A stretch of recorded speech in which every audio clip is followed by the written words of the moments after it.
Yo, what up? How you guys doing out there today? This is your boy Roto Beast. I'm here with my boy Jeremy. We're here to present you our NFL Week 3 wide receiver picks. If you're new to this channel, please make sure and click the subscribe button below just so you can watch all of our NFL, MLB, and NBA videos. And if you haven't came and checked out our website here at dfscheatsheet.com, you're absolutely missing out. We have all the tools to help you compete with the pros day in and day out, including a complete optimizer, tons of content, daily FanDuel and DraftKings cash line update. We're truly a one-stop shop for our DFS needs. So make sure to come check out the site here at dfscheatsheet.com. So what up, Jeremy? How you doing out there, bro? What up, man? Not a better time to be a member with all these sports that are going on. Not a better time to be a member. Yeah, definitely, man. One thing I quickly want to throw out there before we do jump into this video, hey, Cashline hit last week, so we still got our NFL Luxury Box membership. You get basically a year. You get a year membership to our site. You're gonna get the rest of MLB, all of NFL, plus NBA coming up. You get all of our content, daily cash lines, full access to our optimizer for one price. Use promo code NFL 2019. You get that package 50% off right now. It's a really good deal. So take advantage of that. Yeah, man, I mean, I'm ready to talk some wide receivers. Wide receivers, it's a pretty deep position this week. And yeah, man, I feel like we got some really good picks. Yeah, man. Wide receiver is really deep. There's a ton of value on the board, and possibly more value on the board if some of these guys don't play. Yeah, for sure. So I mean, if you want, is there any high price guys that are jumping out to you, or are we just gonna kind of go straight for the value this week? Look, DeAndre Hopkins is going to do what DeAndre Hopkins does. He gets a matchup against the Chargers. We'll have to wait and see how the rib thing plays out. Julio Jones coming off. I mean, Julio Jones is Julio Jones. Devontae Adams is Devontae Adams. These top price guys, you got Hopkins, Jones, Adams, Michael Thomas, Keenan Allen, who you love, target monster, Amari Cooper, Antonio Brown. I mean, if these guys are going to continue to be who they are, some of these guys in really good matchups. I know you got Michael Thomas with the backup quarterback situation, but Amari Cooper in a situation with he has help now, and they're unfortunate Michael Gallup goes down, but to his benefit, could see more targets this week against a really bad Miami team. And if Antonio Brown is going to get the targets per snap that he's averaging right now, it's going to be scary. And Antonio Brown, just a side note on him, no criminal charges are going to be filed against him in the sexual allegations that have been made against him, that lawsuit. So I'm sure the Patriots taking a deep breath. He'll probably play with a little lighter load on his shoulders. And it's another week of practice with the Patriots. So, I mean, you've got Chris Godwin. So these higher priced guys, they are who they are. And I would kind of almost rank them out as they're priced. Where it gets interesting is when you go to the mid tier and when you go to the value guys, because there's a lot out there, guys in really good spots. Yeah, for sure. I mean, one guy that's really standing out to me, he let some people down last week. I understand. Price actually dropped a little bit, but I'm going to go right back to the well. We got Sammy Watkins. We know that the Kansas City Chiefs have no Tyreek Hill in the lineup right now. And check it out. I mean, Watkins through 2 weeks, he has 24 targets, averaging 12 a game. 15 catches already, averaging 120 yards per game, and he has 3 touchdowns. I mean, it is what it is. As long as Hill's going to be out, it's going to be Watkins, and it's going to be Travis Kelce getting the majority of targets. So I really like Sammy Watkins. I think he's a guy we could go right back to the well, too. We may get him at a little bit lower ownership based on the fact that he didn't have the best week last week. Only 6 catches for 49 yards. But I like him. I think he's a guy we could go right back to. We know Mahomes is going to throw the ball down the field. He's a monster, and it literally takes one play. Sammy Watkins, could pay off value. So yeah, I like Watkins a lot. He's a guy that's really standing out to me. Another guy in the mid tier that I'm going to throw in there. I mentioned him last week as well, and I'm going to go right back to the well. Tyler Boyd, 6,600. I mean, he's Andy Dalton's favorite target. Last week, 10 targets, caught all 10 of them for 100 yards. I like him. I think that he's a really good play. On the season, he already has 22 targets, caught 18 out of the 22, averaging 91 yards per game, and he hasn't gotten the end zone yet. I think he's due for a touchdown. The amount of targets he's getting right now, he's going to get some touchdowns, and I think this could be a week that he possibly sneaks in the end zone. He's a wide receiver one right now at 6,600. I just think it's too cheap of a price tag for Tyler Boyd. But he's another guy that's really, really standing out to me. Any guys in the mid tier that's really jumping out to you right now, or are you really on some of the more value guys? No, I mean, look, Sammy Watkins, you mentioned that he had a monster week in week one.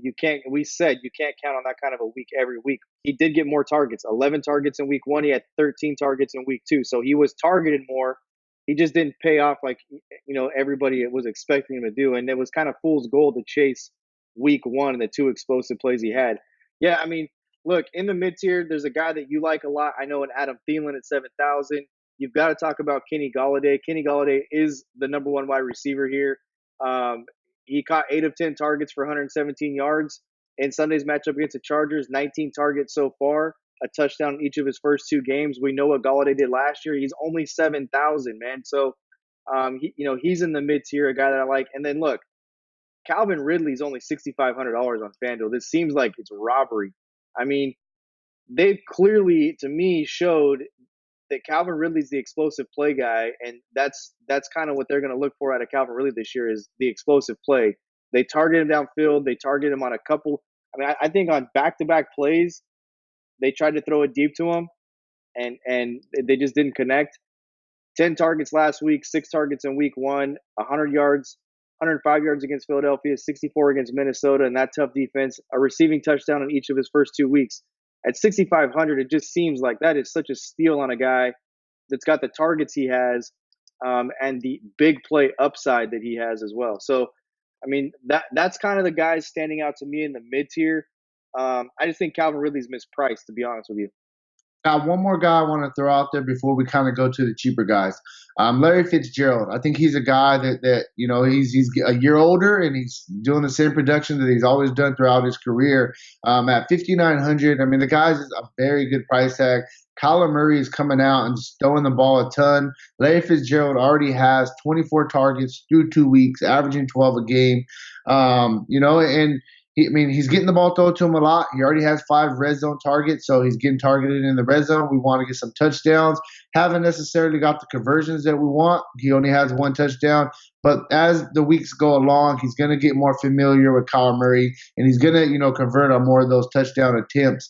I really like him a lot. He's averaging 110 yards per game so far, and like I said, 12 targets a game. So 5,900 for Larry Fitzgerald against this Carolina defense.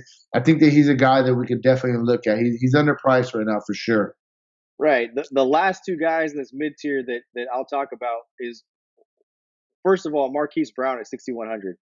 I mean, he's shown that he's explosive and the 2 touchdown receptions he had in week one against Miami. And then he comes out week 2 against Arizona, gets 13 targets, 8 catches, 86 yards. It's only 12.6 points. But if he gets a touchdown on one of those 13 targets, he's more like 20 points again. So this guy's explosive. He has big play upside. He's only $6,100. And then the last guy, look, Fitzgerald's 5,900 on FanDuel. I think you have to take a look at the guy who's priced right next to him, and that's Christian Kirk. Christian Kirk's the guy we liked last year. It's a guy I'm going to continue to like this year. He's got a lot of promise, 20 targets for the first 2 games, 6 catches on 8 targets last week for 114 receiving yards. The only thing he's missing is the touchdown. So that's kind of where I'm at with the mid tier. Yeah, for sure. Moving down, there's a guy I'm waiting on news, but if the news goes the way I want it to go this week, I'm going to absolutely love this guy. I'm talking about Nelson Aguilar for the Eagles. We know that Deshaun Jackson and Alshon Jeffrey are questionable going to this week. And look, both guys got hurt last week. We talked about it in our tight end video. Zach Ertz got 16 targets, and Aguilar got 11 targets. I mean, Wentz was throwing the ball to both of these guys. And Aguilar had a pretty good day. 11 targets, caught 8 of them for 107 yards and a touchdown. If both of these guys are out, he emerges as the number 1 receiver and at a $4,800 price tag on FanDuel. And let me tell you this, bro, on DraftKings, 3,000. That's just absolute dirt cheap. So if both of these guys are out, then I think that Nelson Aguilar is a guy that you just put in your cash games and just kind of move on. The guy's just too cheap, and I would feel really comfortable with him as the wide receiver one this week. So he's my big guy that I'm looking at in the lower tier of pricing. I just got to kind of wait on the news and go from there. I mean, there's so many receivers down here that it's insane. I mean, where do you really want to start? You've got guys like Debo Samuel, who we talked about on Tuesday in the tailgate video. You've got there's just a ton of guys down here, and you're right with Aguilar. Just go ahead and lock him in. If the other two guys are out in cash games and the wide receiver three spot, he will be chalk city. Right. Everybody will love him. So I mean, there's a lot of guys in this price range that you could talk about. I mean, you mentioned Aguilar, Dante Moncrief, 10 targets week one, only 2 targets last week. They're going to have to throw the football around the yard. We know that. It's a backup quarterback situation. I understand that also. But Dante Moncrief has done this his entire career, and especially in fantasy sports. People love him one week and hate him the next. But at $4,800 with the amount of targets he could possibly see, you got to consider him as a wide receiver three as well.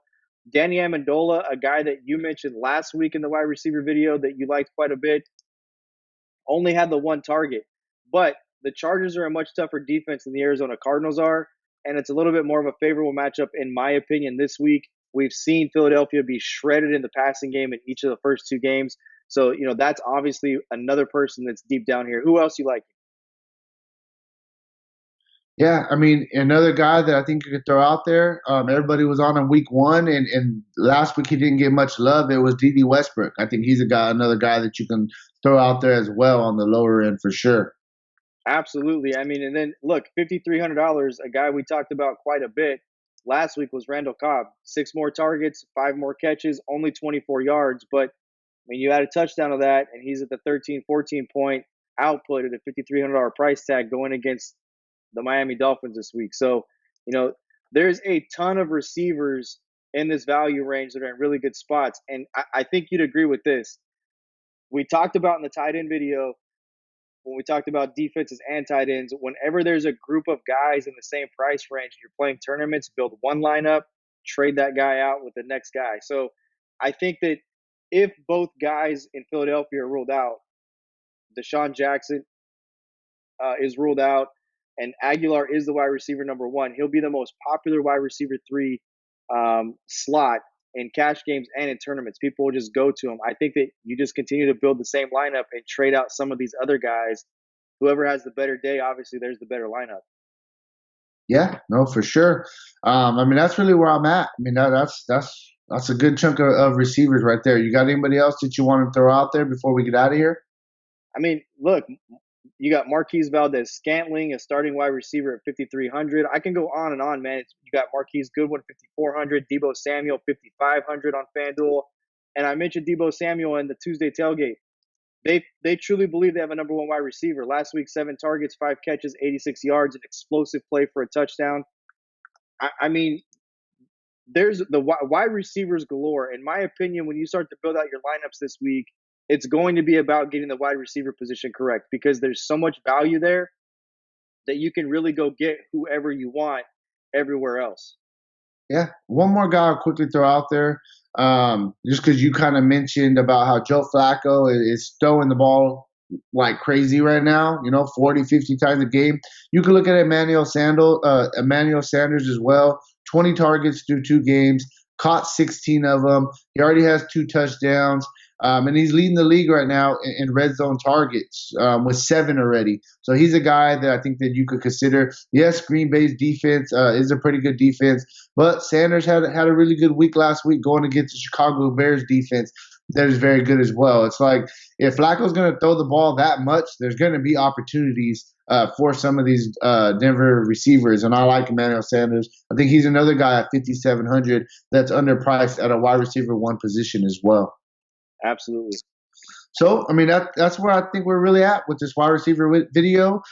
Make sure and check out the site. Tomorrow we'll be back with our, running back video and our quarterback video. Also, I want to throw out the first thing in the morning tomorrow. We're going to be back with our Thursday showdown video, breaking down tomorrow's game. Been having a lot of fun with the single game slates. I actually really like them a lot. So we'll be here in the morning to break down that game for you. So make sure that you're subscribed to the channel, have those notifications turned on. And one quick thing, not for nothing, I did take down a Thursday Night Showdown tournament, the Monday Night Showdown tournament, first place in that. So we know a little bit about what we're talking about when building these showdown lineups. Yeah, for sure. We'll throw those results out there on social media so you can check it out for yourself. So yeah, I think that's about all we got, man. So hey, if we don't talk to you guys before this weekend, hey, good luck on your guys' contest. All right. Hey, peace out.